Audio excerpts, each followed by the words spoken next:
Bekwabangconywana kubabhadeli bomthelo kunye nomthelo wenkhampani. Ugotongwana umemezela amachuguluko emthethweni wabantu nemali ababuyiselwa zona. Uthi lokhu kwenzela ukulwisana nomthelela wentengo chuguluko. Ukhuphukise isigaba semali ebhadelwa babantu kilomnyaka wemali. Abantu abangaphasi kweminyaka ema-65 ubudala bazokubhadela umthelo kwaphela nange bahola imali e-91,250 ngomnyaka.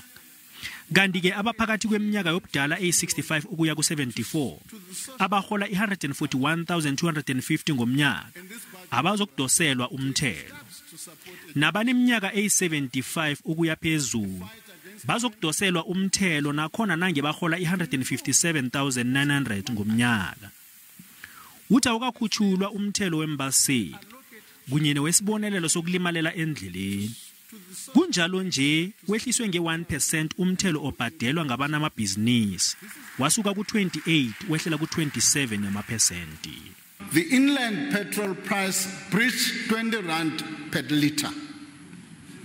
The high price has put pressure on the cost of transport, food and other goods and services. To provide some relief to households, no increases will be made to this general fuel levy and petrol diesel for the 2022.